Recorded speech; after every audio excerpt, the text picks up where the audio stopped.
Adrian, in India today, Hi. we are breathing a sigh of relief because crude is down, commodity prices are down, and suddenly the markets are responding to what central bank action is. Yeah, it's been quite a nice relief today. Um, it's a very difficult environment to call, though. We expect that going forward, the market um, in the region, but especially in India, will remain very sensitive to fuel cost and energy cost um, volatility. We don't expect that volatility to go away, given the dynamics of supply and demand and recovering supply demand. Um, I think heightened fuel price levels will be here to stay for a while. But any kind of relief we can get, we are happy to see. Adrian, are we reaching that point of maximum pessimism where, yes, we may see volatility, but volatility and the downside now, they both are going to be restricted and limited? Um, well, being a natural pessimist or being naturally cautious, I'm always wary of calling a bottom or maximum negativity. But there are still quite a few things to worry about. I do feel that we are closer to the bottom than the top, though. So if that's useful to your viewers, that's the tone of what we see. But there are quite a few things to worry about. I think inflationary pressures will still be here to stay, whether that's food or commodities or fuel. Interest rate movements or hikes upwards, whether that's India specific or whether that's Fed specific. That risk will continue to be an overhang for a while as well. So until those two things resolve themselves in a more sustainable way, I think for the next quarter or two, we are still subject to those concerns. Adrian, that brings me to one of your structural themes out of the six that you've highlighted. And the first one being aspiration, where you've talked about as to how rising affluence in Asia is leading to a fast growth in premium consumption in areas like personal care products, financial services, food and beverages. And some of these consumption plays are extremely interlinked to commodity prices. Just wanted to understand, besides of course being extremely expensive in valuation as well. So just wanted to understand, how is it that you're balancing both? Yeah, well, I think you bring up a good point. I mean, there are quite a few structural themes that are underlying the Asian economic growth and our overweight position within Asia itself. And India itself. The rising consumption and the rising wealth levels across the middle class, the upper class, in many societies, India included, will be sustained for generations. It's not a quarter-to-quarter adjustment. It's not one economic cycle. It'll happen for years. But we can't sit on a position and not be mindful of food inflation pressures as well as commodity pressures, which will affect the distribution of these goods in India as well. So although we do maintain active positions in these sectors, and we have identified some very good companies which justify some level of premium to the market, we still need to be mindful that there may be short-term pressures, and which means that there will be opportunities at times to pare down or take profit, and then there will be certain opportunities in that volatility when it's the market, the sector swoons for us to pick up the position. So what that means for our portfolios is that over the long term, you would expect us to have an active weight there, a positive active weight there, but that active weight will fluctuate. Sometimes it'll be larger and smaller depending on the relative short-term operating challenges that sector goes through. Interesting. I have to talk about HDFC Bank, Adrian. Now that all decks are clear and the central bank has given the amalgamation a go ahead, are you looking at increasing position, happy with the pass through? Because this was a big overhang. We have got large positions in both banks. We like the franchise. We like the merger. We like the deal. We think it's very beneficial for shareholders, and it gives the two institutions an opportunity to extract more synergies and more and rationalize some of the operations as well. So we do like the story.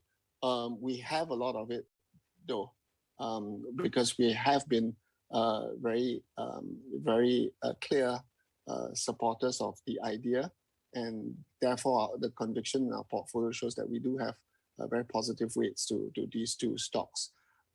With the resolution, which we expected, we would continue to maintain these weights, but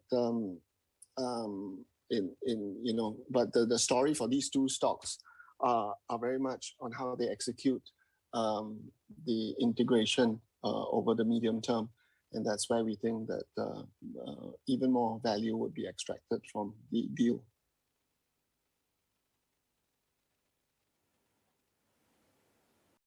Good morning. So you continue to like the HDFC twins and you'll maintain weightage.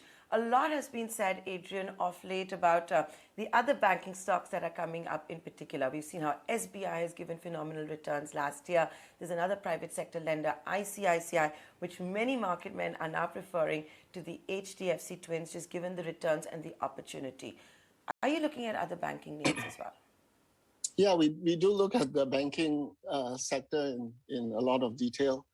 Our positions are not static. So over the years, we have looked at all those names that you talked about. At the moment, we have quite a bit in Kotak, we have quite a bit in ICICI, and the HDFC twins, as you call them. There is very strong underlying quality in those franchises. We like the organization, we like their reach, we like their focus. We like the leadership of this banks as well. But as you know, there is quite a lot of volatility even within the financial space. So when we do see some volatility, we will adjust our mix among these holdings. But these are all very good banks, and we think that over the long term, they should consistently outperform not just the market, but their peer group as well. Okay, so you're expecting those names to outperform the market. From banking to IT, I'd like to get your word in on as far as the IT names go. You have positions in Infosys, you have positions in TCS. Later this week, the earnings season will kick off in India with the TCS. Now, with the ugly R word, recession in America, will it, in your view, impact IT growth? Many believe it's not going to. Then there will also be the dollar index to watch out for, and the impact that it could have going forward. Yeah, I mean, talking about IT, it's not just things to watch out for. We do know that the Indian IT champions that you mentioned are very good at extracting international revenues and are very decent operators, very good operators in the developed markets, and US is a prime example of that. When it goes through waves of recession, it's difficult to anticipate the full impact, though. Sometimes there is a greater push towards saving costs, and the IT companies are beneficiary of that wave of enthusiasm for more value for money IT solutions. And so IT can be quite resilient in times of uncertain demand. The other thing that we should also mention is that there is also the challenge currently of maintaining and stabilizing the rates of engineers, for example. There's been great demand, surge in demand perhaps in the recovery post-COVID for IT talent as well. And I think a very big challenge for the IT giants is how they maintain, retain, and incentivize their engineering bench strength during these challenging times. The good thing about that is that the IT giants are relatively attractive employers in the market space and should be better positioned to retain and incentivize and recruit than the general marketplace. So there is some uncertainty here, not just about the US recession, possible recession, but also in terms of cost structures and the fight for talent in India as well. But we are positive that TCS and Infosys should come out relatively strong out of these two challenges that we anticipate in the near term. Adrian, what will it take for foreign institutional investors to come back to India? The selling, I think, is very intense, and the selling is at a record high. What will it take for the tide to turn? I think it's not an India-specific issue. Part of this has to do with the emerging markets versus developed market space. A lot of it has to do with the willingness of Western capital to take on risk outside their core markets. And for many of these institutions, the core markets are very US-centric. So it would be macroeconomic, third in macroeconomic events that might encourage a greater enthusiasm for emerging markets and specifically for India again. So it could be a change in the interest rate trajectory. It could be a change in inflationary pressures and the change in the way post-COVID travel and markets are opening up for business again to get us to pre-COVID levels. So it's these 3-4 different factors, none of which India has a monopoly over to change, that will attract attention back into the Indian markets. So in last 6 months, the funds which you manage on a net basis, have you also sold and reduced your exposure to Indian stocks? In the next 6 months, will that change? It's been relatively stable. Our exposure to India as a whole has been relatively stable from a regional perspective. We have made changes within our exposure to different stocks, but as a whole, there hasn't been a material shift in the Indian exposure. It's very difficult to see how things will develop over the next 6 months. Structurally, there's been quite a lot of volatility within the region as well. So we will have to see whether there are other areas to shift capital to make it work harder in the near term. The longer term prognosis for India remains very attractive. We like the stocks that we can pick. They are well managed. They run very thorough balance sheets. They keep an eagle eye on cost, and we like their positions within the marketplace. But I couldn't tell you what we would do in 2 months, let alone 6 months, in terms of short-term trading. Absolutely. The world is getting so dynamic and changing almost every minute. But Adrian, tell me, you sold Paytm, you had bought about 1.5% stake in the anchor. You like Policy Bazaar, Info Edge, Nykaa. And I know that, you've always been fond of the tech enablers, of the digital future. Just wanted to understand, after the recent correction, if you've made any changes or additions to your tech portfolio when it comes to India. And I'm not talking IT services. Okay, you're more interested in the internet place where Right. there is greater value creation, but also spicier valuations and spicier news flow. We did participate as anchor in delivery as well, and I think what that shows is that within that space, we do things. We do find that there are attractive opportunities available but we do need to be very selective about what we hold. And it's very difficult to give advice because different people see the world change in different ways. Among our holdings, we tend to like companies that have a very attractive market position and value proposition within the vertical that they are trying to evolve and change. InfoEdge is really strong in recruitment, has investments in smaller positions in smaller respective niche leaders as well. So we like that kind of basket approach. Policy Bazaar is very good at what they do. They are quite unique, and there's some unique selling points and what they're trying to achieve. And in delivery, they are making strident changes in logistics as well.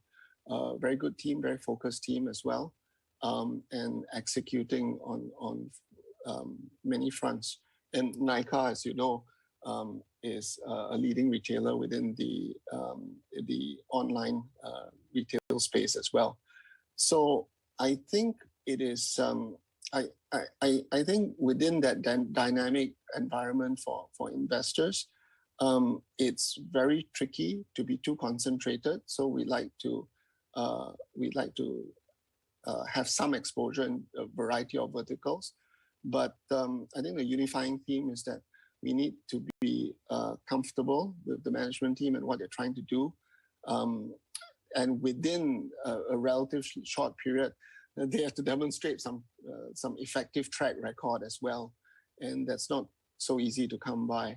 I'm sure we'll make mistakes. We have made mistakes in the past. We will make mistakes in the future. But it's an exciting space. And we will continue to use those kind of criteria to pick our stock. And we will continue to look for ideas within that space, which is pretty dynamic in India. Absolutely. You know, the other space, and correct me if I'm wrong here, that you've always talked about is as to how it's building infrastructure, building Asia. That's also been one of the dominant themes. And within that pool, it's urbanization, the infrastructure boom, some of the property developers, mortgage lenders, all of this that you like. And also, add to that India itself is sort of coming out of a decadal long bear market when it comes to the property market in specific. And now these stocks, of course, are just everyone's favorite. So just wanted to understand what kind of exposure do you have to this theme when it comes to India in particular? Well, when you talk about infrastructure, there are many ways to take exposure from that, and I think you've in your question, you have actually summarized our 3-4 different approaches to that. We take the most direct play would be in our property exposure. So we like a couple of names. So we like Prestige, who has a very big presence in South India, Central India. And then we like Godrej, who's very good in the Mumbai area. They have much more across different states as well, but this is their core physical geographic presence. We also like to take exposure through cement companies. So Ultratech we like very much. They recently announced very big plans for capacity expansion again. Obviously, very confident about the next 3 to 5 years and their ability to compete within that space. And they are one of the few pan-Indian operators in cement and have a deep well of knowledge of operating in the country. And then thirdly, to get exposure there, we do also have exposure less directly through the mortgage companies as well. And that's primarily through HDFC, but also through the private banks like Kotak and ICICI, which have quite significant exposure into the mortgage space. So a lot of choice, a lot of different ideas. It's perhaps an old-fashioned theme compared to the internet one that you highlighted just now. But the excitement is that you have some very good companies that have a long history of execution and different ways that you can play it so that you have some the diversity in approaching that particular thematic story. Are you not worried about the fact that the richest man in Asia, Gautam Adani, has bought into ACC and Ambuja, and that could lead to a price war in the Indian cement sector? It could be Birla versus Adani soon. Yeah, I think you always have that risk of you need to always be mindful of that risk of price war. But you know, it's a balance. You definitely don't want collusion, and you want consumers to have a fair market price. And I think that these themes do come and go, but the Indian market remains one that has a lot of underlying growth in it. And the competitive landscape, although there is some rationalization there, continues to be very competitive, where you get many, not just large pan-Indian players, but many regional players and small fragmented players as well in that marketplace. So we are mindful of that risk. We don't think valuations are eye-watering. They're quite reasonable. And we think that there is value in selected names within the cement space, in spite of what you just mentioned. Adrian, for the longest time, I've had the pleasure of tracking your funds and interacting with you. I've always noticed that you focused on companies which generate a lot of cash flow, which are big. They enjoy superior return on equity. But the fact that you invested in a Paytm or you bought into Nykaa or now it's Policy Bazaar, these are very different companies, very different businesses. That's a big shift from what I know of versus what you've done of late. Are you changing, my friend? Well, India is changing as well. But, you know, I think you bring up a very good point and gives me an opportunity to address this as well. You know, I think it's very important, as exciting as some of these ideas are and exciting as how they've been executing so well in the near term, not to go overboard. As a basket of exposure, all these internet stocks make up less than, at its peak, maybe 6%, 7% of the total portfolio, which is a slightly larger component of than the respective benchmark, MSCI India, for example. But it's not.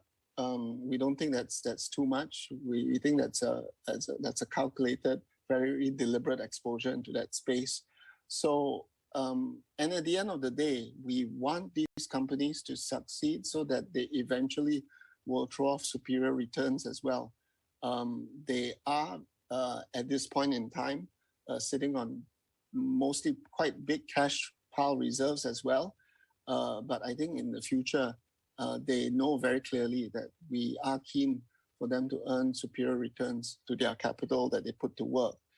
And the main reason we like them is because they seem to have the business model and the execution ability to hopefully have good odds to get there in the future.